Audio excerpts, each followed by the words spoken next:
আসসালামু আলাইকুম। একদিন এমন আসবে, রাত অনেক লম্বা হবে, মানুষ ঘুমাতে ঘুমাতে ক্লান্ত হয়ে যাবে, কালো এক ধোঁয়া গোটা পৃথিবীকে ঘিরে ফেলবে, পশু পাখিরা মাঠে যাওয়ার জন্য ছটফট করবে। ঠিক এমন সময় আকাশ থেকে ছোট ছোট আলোর কণিকা দেখা যাবে।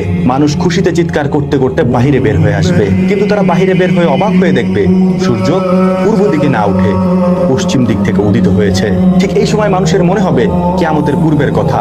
আল্লাহ রাব্বুল আলামিন যে কিয়ামতের কথা পবিত্র কোরআনে বলেছেন, মানুষ দৌড়ে গিয়ে পবিত্র কোরআন খুলে দেখবে পবিত্র কোরআন থেকে অক্ষরগুলিকে উঠিয়ে নেওয়া হয়েছে, সেখানে শুধু সাদা পৃষ্ঠাগুলি পড়ে আছে। ঠিক সেই সময় চিরদিনের জন্য তওবার দরজা বন্ধ হয়ে যাবে, তখন আর কারো তওবা কবুল হবে না।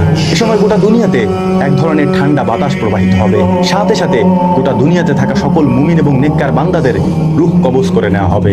ঠান্ডা বাতাসে রূহ কবজ করার সময় তাদের কোনো কষ্টও হবে না, তারা বুঝতেও পারবে না, তারা টেরও পাবে না। এরপর দুনিয়াতে শুধু থেকে যাবে গুনাহগার, কাফের এবং মুশরিকেরা।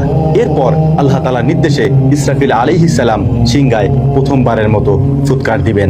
প্রথম ফুৎকারে গোটা দুনিয়া কেঁপে উঠবে, ভূমিকম্প হবে, এমন প্রলয়ঙ্করী ভূমিকম্প হবে যে গোটা দুনিয়াতে থাকা সমস্ত মানুষ মারা যাবে, সমস্ত জীবজন্তু মারা যাবে, আসমানের তারাগুলি ভেঙে ভেঙে পড়বে, জমিন ফেটে যাবে, সমুদ্র, সাগর, মহাসাগরের পানিগুলি আগুনে পরিণত হবে। পৃথিবীকে নিঃশেষ করে দেওয়ার পর এমতো অবস্থায় কতদিন থাকবে আল্লাহ তাআলা সেটা ভালো জানেন।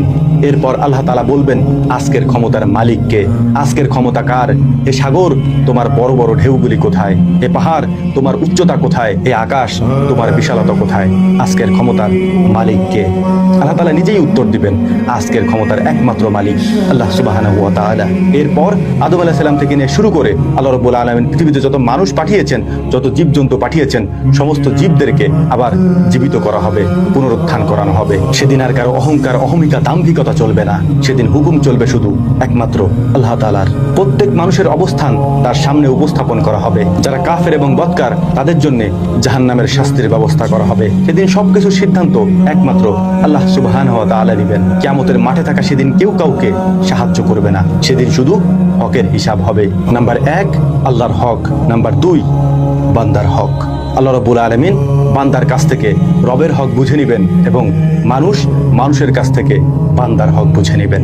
পবিত্র কোরআনের 99তম সূরা জিলজাল যদি আপনি পড়ে থাকেন, আপনার সামনে কিয়ামতের এই পরিবেশগুলি, কিয়ামতের এই দৃশ্যগুলি খুলে খুলে আল্লাহ রাব্বুল আলামিন বর্ণনা করেছেন। আপনার কাছে মনে হবে আপনার সামনে উপস্থাপন করা হয়েছে এটি। অবশ্যই পড়বেন সূরা জিলজাল, পবিত্র কোরআনের 99তম সূরা। আল্লাহ রাব্বুল আলামিন আমাদের সকলকে কিয়ামতের পূর্বে সকল ধরনের ফিতনা থেকে বেঁচে থাকার তৌফিক দান করুন। ওয়া মা তৌফিকি ইল্লা বিল্লাহ। তাসমিনাল্লাহি ফাতহুন